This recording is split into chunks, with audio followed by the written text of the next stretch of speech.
আজকে আমাদের পড়ানোর বিষয় চলতড়িৎ। তো চলতড়িৎ নাম স্থির তড়িতের মতো এরা স্থির থাকে না, এটা প্রবাহিত হয়, এটা পরিবাহী ধরে এরা প্রবাহিত হতে থাকে। পরিবাহীর এক প্রান্তে উৎপত্তি হলে ওরা অপর প্রান্তে ওরা চলে যেতে পারে। তা এই চলতড়িতের প্রবাহকে আমরা অনেকটা তরলের প্রবাহ বা তাপ প্রবাহ এর সাথে তুলনা করতে পারি। তরলের প্রবাহের ক্ষেত্রে আমরা যেমন দেখেছি কি না, তরল এখানে যেমন দেখা যাচ্ছে যে দুটো পাত্র আছে যাদের মধ্যে একটা পাইপ দিয়ে এরা কানেক্টেড রয়েছে। এখানে দেখা যায় যে যে পাত্রের জলের লেভেল বেশি সেখান থেকে, অর্থাৎ উচ্চ লেভেল থেকে জল আস্তে আস্তে নিম্ন লেভেলের দিকে যায় এবং প্রবাহ ততক্ষণই চলতে থাকে যতক্ষণ না পর্যন্ত দুটো নলে এই লেভেল সমান না হচ্ছে। একইভাবে আমরা তাপপ্রবাহের ক্ষেত্রে এর আগের ক্লাসে আমরা পড়েছি যে তাপ সবসময় কী হয় না, উচ্চ উষ্ণতার বস্তু থেকে নিম্ন উষ্ণতার বস্তুতে যাতায়াত করে।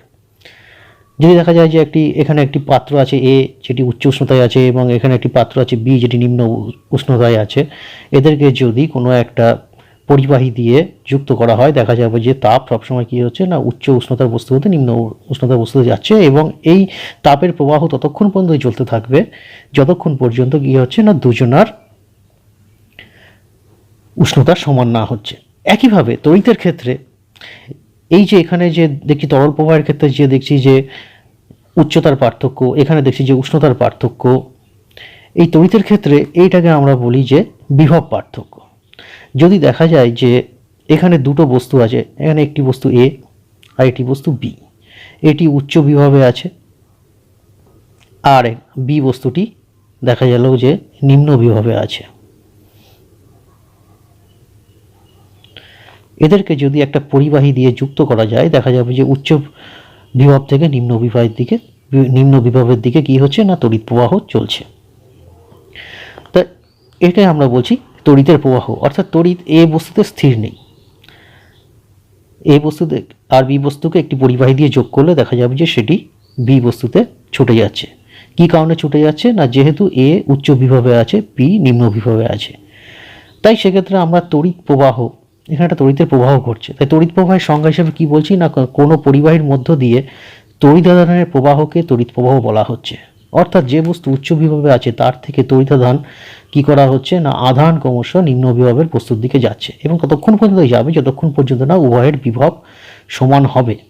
তো এইখানে তড়িৎ, চলতড়িৎ এবং এই তড়িৎ প্রবাহ এর সংজ্ঞা দিতে দেখতে গেলাম যে কতগুলো জিনিস পাচ্ছি। একটা হচ্ছে তড়িৎ আধান, আর একটা জিনিস কী পেতে পারছি যে বিভব। এই সমস্ত বস্তুগুলো না থাকলে তড়িতের কোনো অস্তিত্ব এখানে আমরা দেখতে পাচ্ছি না বা তড়িৎ প্রবাহের কোনো অস্তিত্ব দেখতে পাচ্ছি না। এখন আমরা জেনে নেব এখান থেকে যে এই তড়িতাধান এবং বিভব এরা কি। তার আগে একটা জিনিস আমরা এখান থেকে জেনে নিতে পারি যে যেহেতু বলেছি যে তড়িতাধান, মনে করছি যে এই বস্তুর মধ্যে কিউ পরিমাণ তড়িতাধান গেছে টি সময়, তাহলে তড়িতাধানের প্রবাহকে বলছি তড়িৎ প্রবাহ। তাহলে আমরা আরও ভালোভাবে বলতে পারি যে কোনো পরিবাহীর যে কোনো প্রস্থচ্ছেদের মধ্যে দিয়ে একক সময়ে তড়িতাধানের প্রবাহ, একক সময়ে তড়িতাধানের প্রবাহ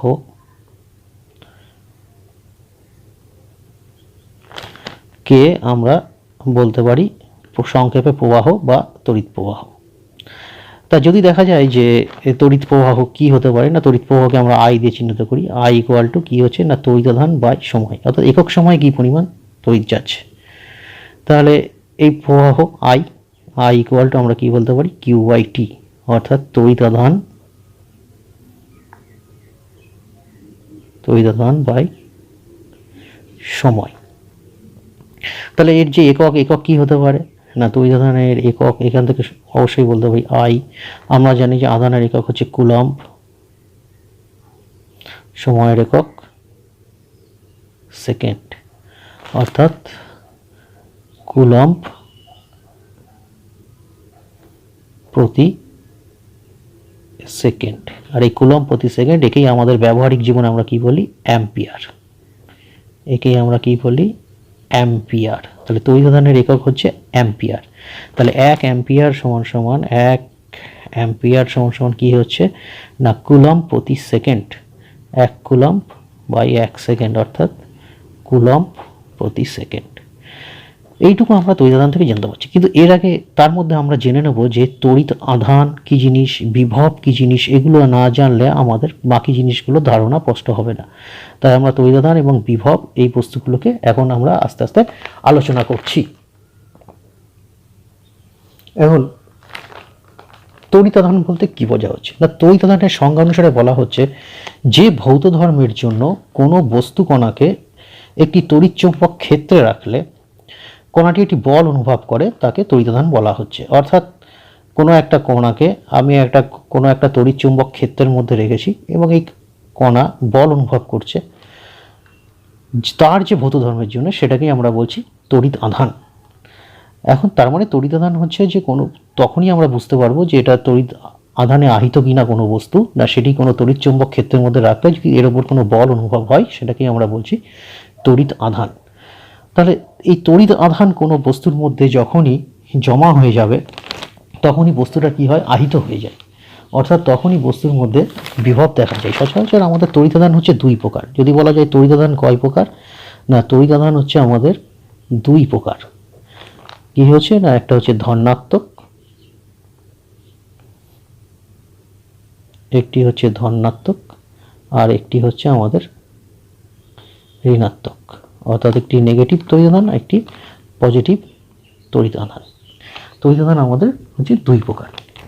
তাই এই তড়িৎ আধানের একক আমরা আগেই বলেছিলাম যে আধানের একক, একটু আগে বলতে গিয়েছিলাম যে কুলম্ব। আধানের একক, আধানের একক দুটো পদ্ধতি। এক যদি আমরা সিজিএস পদ্ধতি ধরি তাহলে সিজিএস পদ্ধতিতে আমরা ইএসইউ বা স্ট্যাট কুলম্ব ধরি। সিজিএস পদ্ধতির একক আমরা ধরি কি ইএসইউ বা আমরা বলতে পারি স্ট্যাট কুলম্ব। ইএসইউ বা আমরা একে বলতে পারি স্ট্যাট কুলম্ব, ইএসইউ বা স্ট্যাট কুলম্ব। আর যদি তড়িৎ আধানের একক এসআই পদ্ধতিতে নিই তাহলে এসআই পদ্ধতিতে তড়িৎ আধানের একক হয়ে যাবে শুধুমাত্র কুলম্ব। ঠিক আছে, সিজিএস পদ্ধতিতে আমাদের তড়িৎ আধানের একক ইএসইউ বা স্ট্যাট কুলম্ব, আর এসআই পদ্ধতিতে আমাদের তড়িৎ আধানের একক শুধুমাত্র হয়ে যাবে বিজ্ঞানী কুলম্বের নাম অনুসারে কুলম্ব, যেটাকে আমরা বড় হাতের সি দিয়ে আমরা প্রকাশ করছি। এখন কুলম্ব আর এই স্ট্যাট কুলম্ব বা ইএসইউ এককের মধ্যে পার্থক্য কি, না এক কুলম্ব সমান সমান আমরা বলতে পারি 3 × 10⁹ ইএসইউ। 3 × 10⁹ ইএসইউ। এই সম্পর্কটি আমাদের মনে রাখতে হয়। অনেক সময় আমাদের শর্ট কোশ্চেন বা ছোট কোশ্চেনে এগুলো দেয়। সবসময় প্রশ্ন করতে পারে যে 1 কুলম্ব সমান কত ইএসইউ।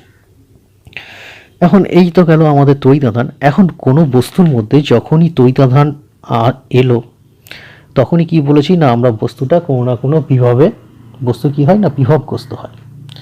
তাহলে বিভব কি, না বিভবের আমরা দুভাগে সংজ্ঞা দিতে পারি। একটা সাধারণ সংজ্ঞা অনুযায়ী বলতে পারি যে কোনো পরিবাহী তড়িদাহিত হলে, অর্থাৎ ওর মধ্যে কিছু পরিমাণ সে ধনাত্মক আধান বা ঋণাত্মক আধানই আসুক না কেন, ওই পরিবাহী অন্য কোনো পরিবাহীকে তড়িৎ দিতে পারে বা নিতে পারে, এইরকম একটা অবস্থা, তাকেই আমরা বলছি তড়িৎ বিভব।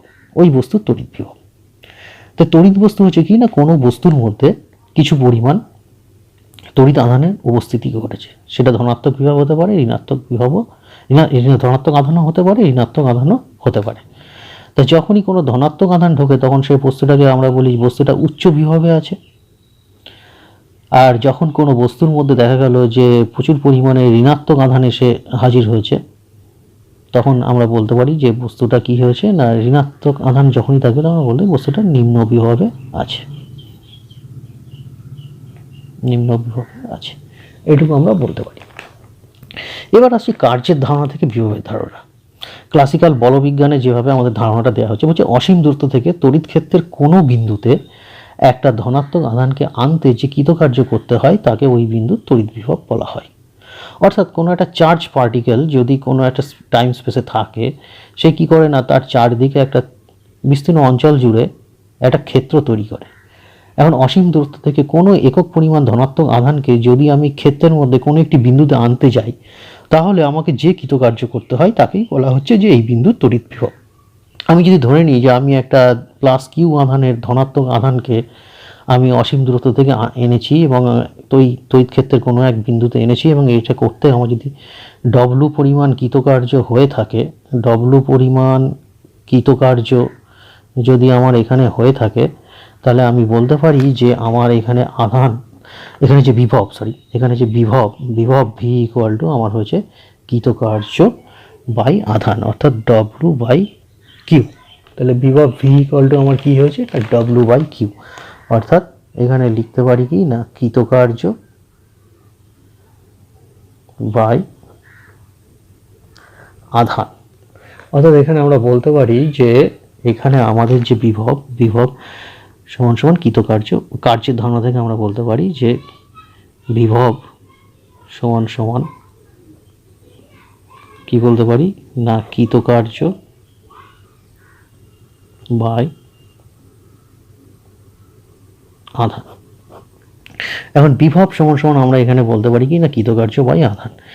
বিভবের তাহলে একক কি না, বিভব এখানে হচ্ছে যে বিভবের আমাদের সিজিএস এবং এসআই যদি দুটো পদ্ধতি দেখি, তাহলে আমাদের বিভবের একক, যদি আমরা এখানে সিজিএস পদ্ধতি নিই, তাহলে সিজিএস পদ্ধতিতে আমাদের একক হচ্ছে কি না, সেই বলতে পারি ইএসইউ বা স্ট্যাট ভোল্ট। ইএসইউ বা এ থেকে আমরা কি বলতে পারি, স্ট্যাট ভোল্ট। কি বলতে পারি, ইএসইউ বা আমরা এখানে বলতে পারি স্ট্যাট ভোল্ট। আর যদি আমরা এই এককটাকে যদি আমরা এসআইতে নিই, তাহলে এসআইতে এই একককে আমরা বলবো শুধুমাত্র ভোল্ট।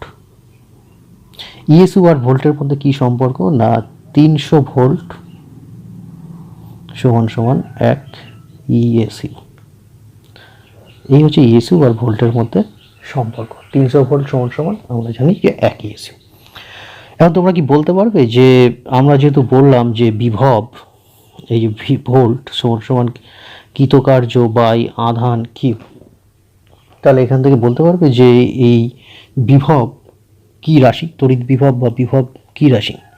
না, আমরা জানি কৃতকার্য একটি স্কেলার রাশি, আধানও একটি স্কেলার রাশি। এখান থেকে যেহেতু বুঝতে পারছি, তাহলে সমস্ত এই রাশিটাই কি হয়ে যাচ্ছে, এই বিভবও হয়ে যাবে একটি স্কেলার রাশি। বিভবও কি নিজে একটি স্কেলার রাশি। আর এর মাত্রা বলতে পারবে, মাত্রা খুবই সোজা। যদি এর মাত্রা বলো, তাহলে এর মাত্রা হয়ে যায় কার মাত্রা না, কৃতকার্যের মাত্রা, কৃতকার্যের মাত্রা বাই আধানের মাত্রা, আধানের মাত্রা। তাহলে কৃতকার্যের মাত্রা তো আমরা জানি M L square T to the power -2, আর আধানের মাত্রা জানি আই হচ্ছে, আমরা আগেই বলেছিলাম যে Q equal to I into T coulomb. যেহেতু অ্যাম্পিয়ারের সংজ্ঞা থেকে আমরা কি পেয়েছিলাম না, যখন আমরা বলছিলাম তড়িৎ প্রবাহের একক অ্যাম্পিয়ার, তখন আমরা বলছিলাম I equal to Q by T, অর্থাৎ একক সময়ে কি পরিমাণ তড়িৎদান প্রবাহিত হচ্ছে। তাহলে এখানে আমরা বলতে পারি যে সেক্ষেত্রে Q equal to I into T. আর ক্লাস 9-এ ভৌতবিজ্ঞানে পড়েছি যে তড়িৎ প্রবাহ মাত্রা অ্যাম্পিয়ার একটি ফান্ডামেন্টাল ইউনিট বা মৌলিক একক বা মৌলিক রাশি, সুতরাং এর মাত্রাকে আমরা আই ধরে নিচ্ছি। তাহলে আইটি, তাহলে এর যে মাত্রা হলো, এর মাত্রা দাঁড়ালো আমার M L square T to the power -3 আর I T to the power -3 into I. এই হচ্ছে আমার বিভবের মাত্রা। তা আমরা এখান থেকে দেখছি যে কার্যের ধারণা থেকে আমরা দেখছি বিভবের, বললাম কি না, অসীম দূরত্ব থেকে তড়িৎ ক্ষেত্রের কোনো বিন্দুতে একটি একক ধনাত্মক আধানকে আনতে যে কৃতকার্য করা হয় তাকেই ওই বিন্দুর তড়িৎ বিভব বলা হচ্ছে। এই যে বিভব সমান কৃতকার্য বাই আধান, এই সম্পর্কটি খুব গুরুত্বপূর্ণ। না, এখানে প্রতিবারই বলা হচ্ছে যে volt equal to Q by T, কারণ এখান থেকে অনেক সময় ছোট ছোট গাণিতিক প্রশ্ন আসে, সেগুলো তোমরা অবশ্যই অভ্যাস করবে। তো আমরা এখান থেকে পড়লাম যে বিভবের একক হচ্ছে ভোল্ট। তাহলে বিভবের এসআই একক 1 ভোল্ট বলতে আমরা কি বুঝব? বিভবের এসআই একক 1 ভোল্ট বলতে আমরা কি বুঝব? যদি আমরা কার্যের ধারণা থেকে বলি, না কার্যের ধারণা থেকে কি বলবো না, অসীম দূরত্ব থেকে যদি আমরা 1 কুলম্ব পরিমাণ কোনো আধান তড়িৎ ক্ষেত্রের কোনো বিন্দুতে নিয়ে আসি এবং তার ফলে আমার যে কৃতকার্য হয় সেটাকে আমরা বলছি, যদি 1 জুল কৃতকার্য হয় তাহলে ওই বিভবকে আমরা বলছি 1 ভোল্ট। অর্থাৎ অসীম দূর থেকে 1 কুলম আধানকে আনতে যদি আমি 1 জুল কৃতকার্য করি তাহলে সেই তড়িৎ বিভব হয়ে যাবে আমার 1 ভোল্ট পরিমাণ তড়িৎ বিভব। এখান থেকেও আমরা একটা সম্পর্ক পেতে পারি। কি পেতে পারি না, এখান থেকে দেখছি 1 জুল সমান সমান 1 ভোল্ট ইন্টু 1 কুলম। অর্থাৎ এখান থেকে একটা সূত্র আমরা পেতে পারি কি না, জুল আর ভোল্ট ও কুলমের মধ্যে সম্পর্ক। জুল সমান সমান কি হচ্ছে, বিভব প্রভেদ মানে ভোল্ট ইন্টু এখানে পেয়ে যাচ্ছি তড়িৎ আধানের একক কুলম। এটিও তোমাদের গাণিতিক সমস্যা সমাধানে, ছোট ছোট গাণিতিক সমস্যা সমাধানে লেগে যায়। যাকে এইবার আমরা দেখছি যে যতক্ষণ পর্যন্ত বিভব প্রভেদ বজায় থাকছে ততক্ষণ পর্যন্ত আমাদের কি হয় না, তড়িতের প্রবাহ চলছে। তাহলে যখনই এই বিভব প্রভেদ আর বজায় থাকবে না, অর্থাৎ দুদিকেরই বিভব প্রভেদ সমান হয়ে যাচ্ছে, তখনই আমরা কি করব, আর প্রবাহ পাবো না। যেমন আমরা এর আগে বলেছিলাম যে দুটো পাত্র আছে যারা কি হয়েছে না একটা নল দিয়ে যুক্ত আছে এবং এদের মধ্যে কি হচ্ছে না প্রবাহ আছে।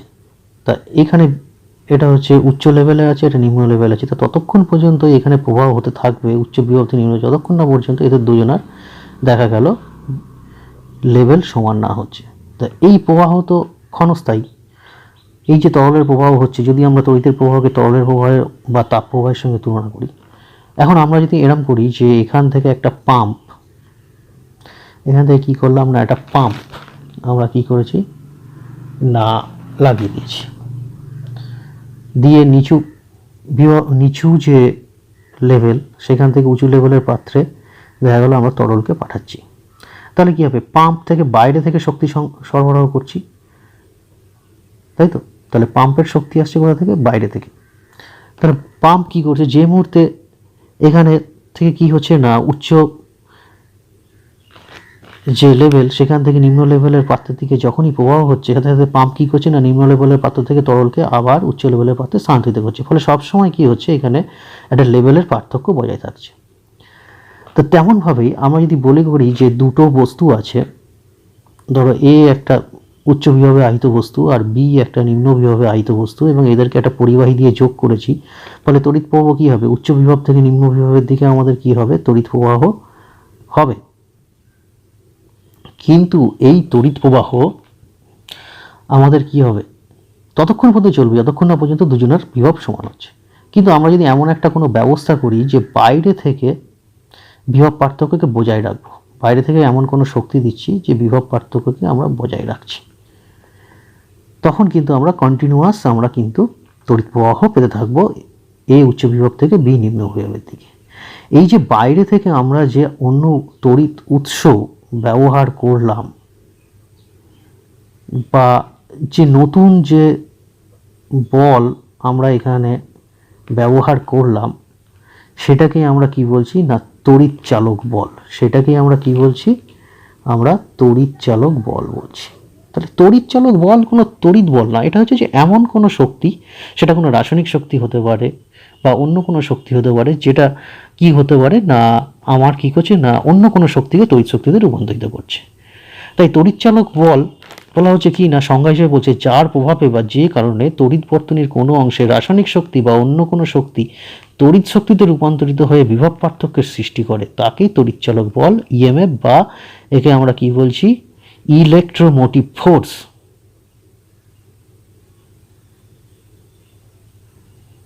ইলেকট্রোমোটিভ ফোর্স আমরা বলছি, তাকে আমরা বলছি ইলেকট্রোমোটিভ ফোর্স। তাহলে ইলেকট্রোমোটিভ ফোর্স হচ্ছে একটা বাহ্যিক বল, যেখানে যে কোনো শক্তি, সেটা রাসায়নিক শক্তি হতে পারে, সৌর শক্তি হতে পারে, সেটা পারমাণবিক শক্তি হতে পারে, সেটা তড়িৎ কোষ হতে পারে, আলোক তড়িৎ কোষ হতে পারে, কোনো থার্মোকাপল বা তাপযুগ্ম হতে পারে, যেটা কিনা অন্য শক্তিকে তড়িৎ শক্তিতে রূপান্তরিত করছে। যেমন আমরা কন্টিনিউয়াস তড়িৎ প্রবাহের জন্য আমরা বাড়িতে ছোটো ছোটো সেল বা ব্যাটারি ব্যবহার করি। কারেন্ট অফ হয়ে গেলে ইনভার্টার যে আমাদের তড়িৎ শক্তি দেয়, সেটাও তো কিন্তু ওই যে আমাদের যে সেকেন্ডারি স্টোরেজ বা অ্যাকুমুলেটর বা বড় বড় ব্যাটারিগুলো আছে সেখান থেকেই আসে। তাহলে এরাও হচ্ছে কি না তড়িৎচালক বলের একটা উৎস। আমার মোবাইলটা যে ব্যাটারিতে চলছে সে তো তড়িৎচালক বলের উৎস, সে কন্টিনিউয়াস একটা নির্দিষ্ট সময় ধরে কিন্তু আমাকে সে তড়িৎ সাপ্লাই করে যায়, যার ফলে আমার কি হয় না মোবাইলের সমস্ত ফাংশনগুলো চলতে থাকে। তড়িৎচালক বলের অন্যান্য উৎস তো আমাদের রয়েছেই, কিন্তু আমাদের এখানে আলোচ্য বিষয় যেটা হবে সেটা হচ্ছে যে রাসায়নিক যে উৎস সেটা কি না তড়িৎ কোষ। তাহলে রাসায়নিক উৎস কি তড়িৎ কোষ। তড়িৎ কোষ কি বস্তু না তড়িৎ কোষ বলা হচ্ছে যে সচল যন্ত্রাংশবিহীন তড়িৎ উৎস তাকে বলা হচ্ছে তড়িৎ কোষ। তাহলে তড়িৎ কোষ কি বস্তু না সচল যন্ত্রাংশবিহীন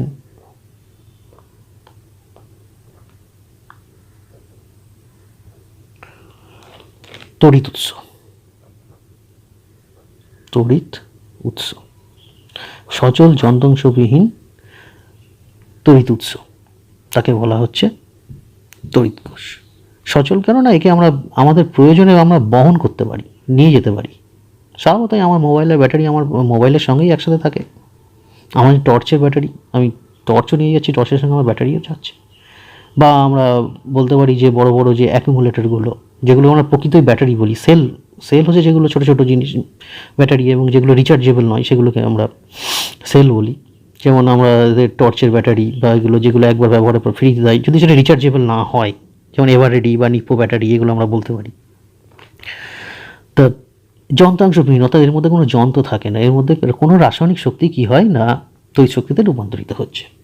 তা সেরকম কিছু কিছু আছে, যেমন প্রথম তৈরি করেছিল বিজ্ঞানী ভোল্টা, তার জন্য সরল ভোল্টীয় কোষ কিছু কিছু আছে, যেমন সরল ভোল্টীয় কোষ।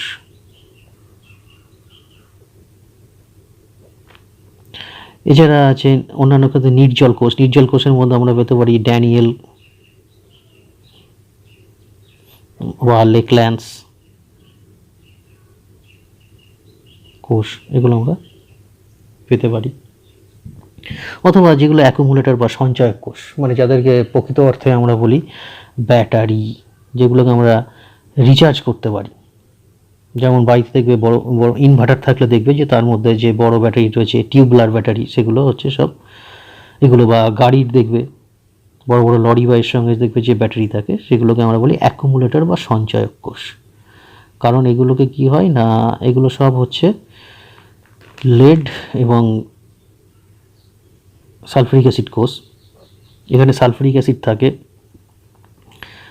আর দেখবে যে লেডের প্লেটগুলো থাকে ভেতরে, যেগুলো তোমরা দেখতে পাবে না। এটাকে আমরা প্রয়োজন মতো রিচার্জও করে নিতে পারি যখন ফুরিয়ে যায়, যখন এর আর আমাকে তড়িৎ সরবরাহ করতে পারে না, তখন আমরা একে আবার পুনরায় রিচার্জ করে নিতে পারি।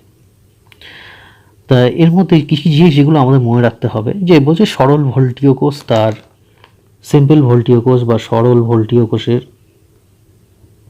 তড়িৎচালক বল। সরল ভোল্টীয় কোষের তড়িৎচালক বল কত?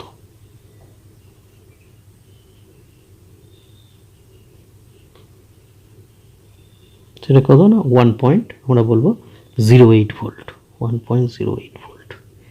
এছাড়া লেকল্যান্ডস কোষ, ড্যানিয়েল কোষ, এদের যাদের আছে এদের সব লেকল্যান্ডস কোষ, ড্যানিয়েল কোষ, এদের সব হচ্ছে আমার 1.5 ভোল্ট তড়িৎচালক বল মনে রাখতে হবে। আর সঞ্চয়ক কোষগুলো সচরাচর 2.1 ভোল্ট এরকম তড়িৎ উৎস হিসাবে কাজ করে। এই হচ্ছে বিষয়। তা যদি বলা হয়, এখান থেকে টেকনিক্যাল প্রশ্ন সবসময় করে যে কোনো একটা নির্জল কোষের, সে ড্যানিয়েল কোষই হোক বা লেকল্যান্ডস কোষই হোক, বলা হলো যে তড়িৎচালক বল 1.5 ভোল্ট বলতে কী বোঝো? তড়িৎচালক বল 1.5 ভোল্ট বলতে কী বোঝো?